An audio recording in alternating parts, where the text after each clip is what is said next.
Have you ever woken up thinking your life was safe, only to realize the people you trusted most were quietly plotting against you? The ones who swore they loved you were the ones taking everything from under your hands. It was 6:47 a.m., Wednesday morning, Cedar Falls, Iowa. I was 32, juggling night shifts at the hospital and my nursing studies, thinking I had a life that made sense. But the phone call I received that morning shattered that illusion. It wasn't my husband speaking. It wasn't my mother-in-law. It was a voice I didn't recognize at first, calm, almost rehearsed, but with a subtle edge of authority.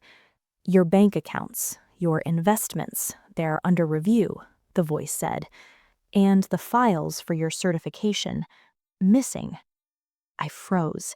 In that instant, the apartment around me, the smell of last night's coffee, the soft hum of my fridge, the quiet ticking of the wall clock faded. Every plan I had made for my future, every late night I spent studying, suddenly felt fragile, like sand slipping through my fingers. I grabbed my phone, heart hammering, trying to call him, trying to call her, trying to call anyone who could explain why my life was unraveling. But every number I dialed went straight to silence, or worse, calm excuses that didn't make sense. I didn't know what I would find that day. I didn't know if I would ever get my savings back. All I knew was that every second counted, and every trust I had placed in my husband and my mother-in-law might have been a lie. Have you ever felt your world quietly collapse while everyone around you smiled like nothing was wrong? That's exactly what happened to me the morning I realized my husband and my mother-in-law had been working together against me. It was 7:03 a.m., Thursday, Cedar Falls. I was preparing for another 12-hour shift at the hospital, sipping lukewarm coffee, thinking my life was orderly, predictable, safe. Then the first message came, not from a friend, not from work, but from my bank. "Your account has unusual activity," it read. Confused, I opened my banking app. Transactions, withdrawals, investments disappearing like water through a sieve. I stared at the numbers, frozen, heart racing. And then a notification from my employer. "Your files for certification are missing. Please contact HR immediately." I felt my stomach drop. Everything I had worked for, my career, my future, someone was taking it all. The first thought that hit me, sharp as a knife, him, my husband.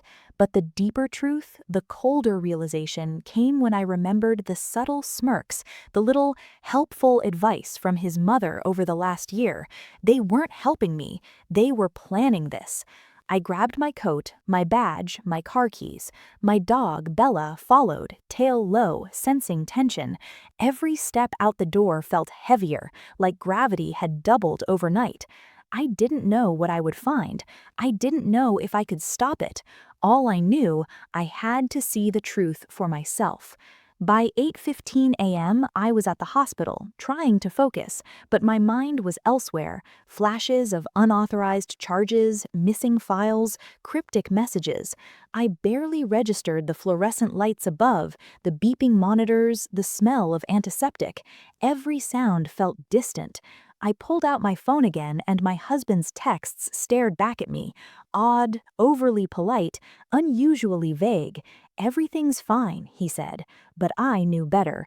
I had learned, painfully, that calm words often hide the sharpest betrayals. I opened my email. A thread from my mother-in-law caught my eye, titled simply, "Tonight's Plan." I hesitated, thumb hovering over the screen. Curiosity warred with fear. Finally, I tapped it. Her words were precise, calculated, and terrifyingly cold. Mentions of helping him, ensuring she trusts us, covering the withdrawals, everything pointed to a coordinated effort. The betrayal wasn't impulsive, it was strategic. I felt a cold knot settle in my chest. The people who were supposed to protect me, love me, were the ones dismantling my life. I couldn't trust my husband anymore, not for a single second, not for a single word, and the reality that the woman who raised him, his mother, was complicit, made everything darker. I realized I wasn't just fighting one person, I was fighting two, and they had been planning this for months. By late afternoon, I had gathered all the pieces I could: bank statements, screenshots, text messages, every email that hinted at coordination. I returned home, hands shaking, heart pounding like a drumbeat echoing through my skull. Bella sat by the door, head tilted, as if sensing the storm about to unfold. I waited for him to come back, pretending to be calm, collecting my thoughts. When the door opened, he stepped inside, smiling. "Everything okay?" I looked at him, voice steady but low. "We need to talk, now." He froze, the first crack in his confident facade.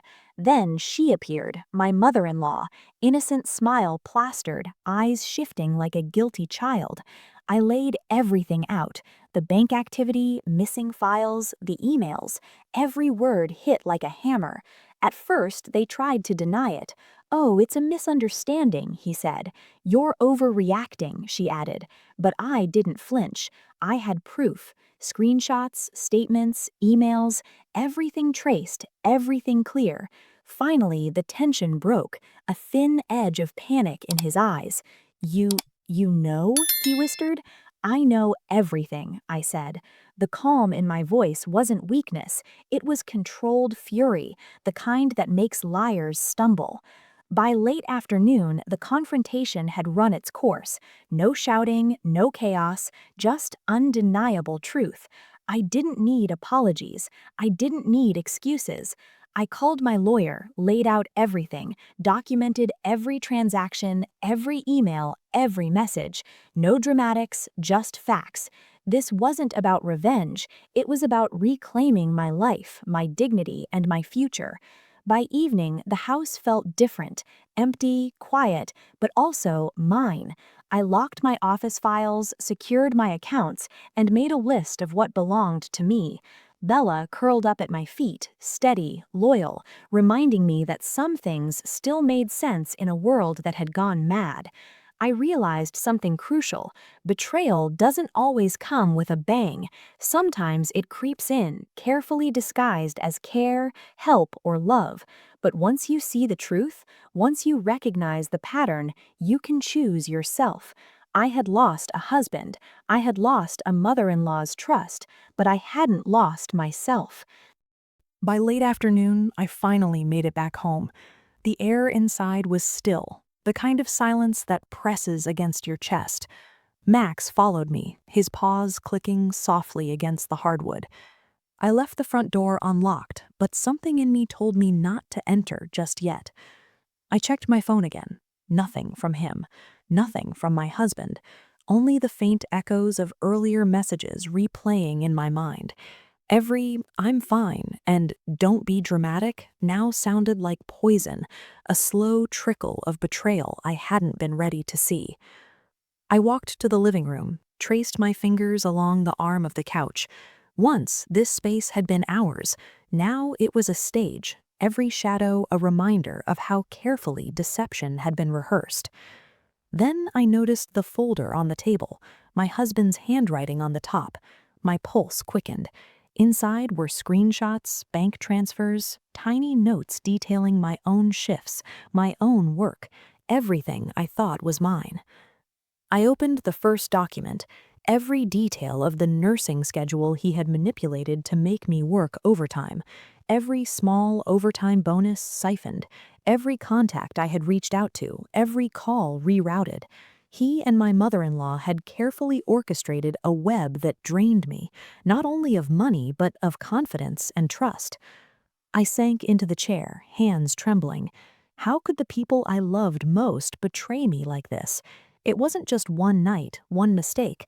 It had been months, even years, under the guise of family and care.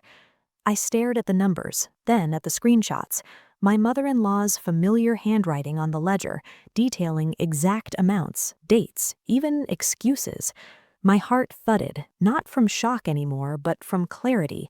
I had been deceived, yes, but now I had the truth. I made a choice. I would not let this destroy me. Not silently, not like the night my world had begun unraveling.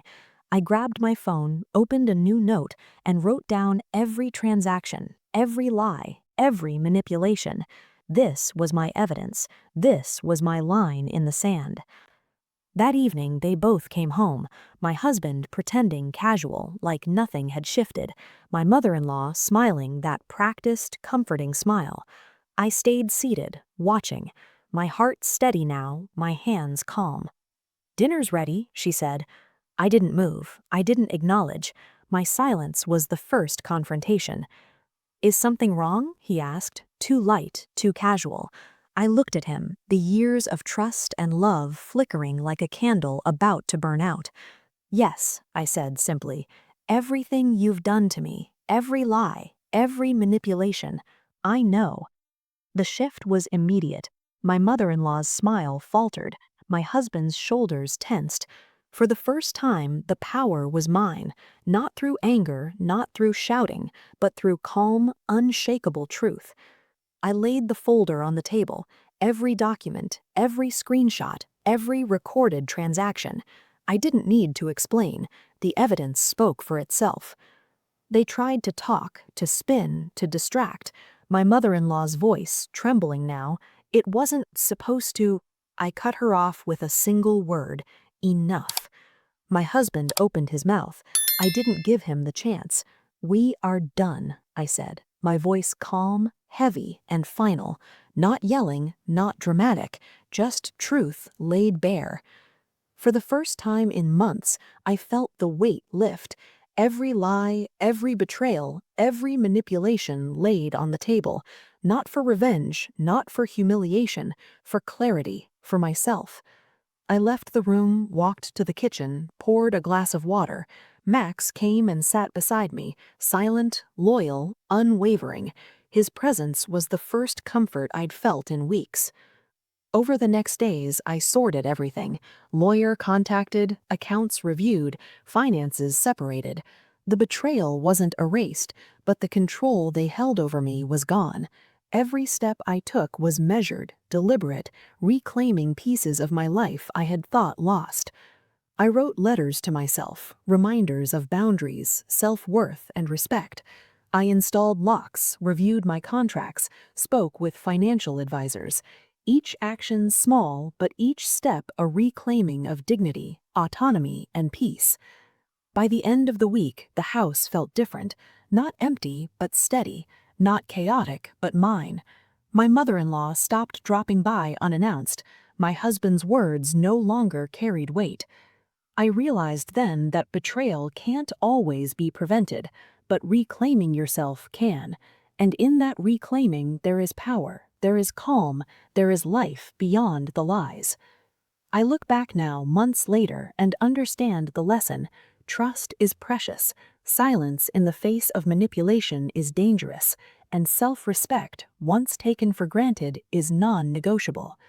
To anyone who has been betrayed by someone you trusted, know this: you are not alone. You are allowed to set boundaries. You are allowed to take back what is yours. You are allowed to live free from deception. And for me, that night, that folder, Max's calm eyes, and the final click of the locks were my rebirth. Not dramatic, not angry, just steady, unwavering, finally, me.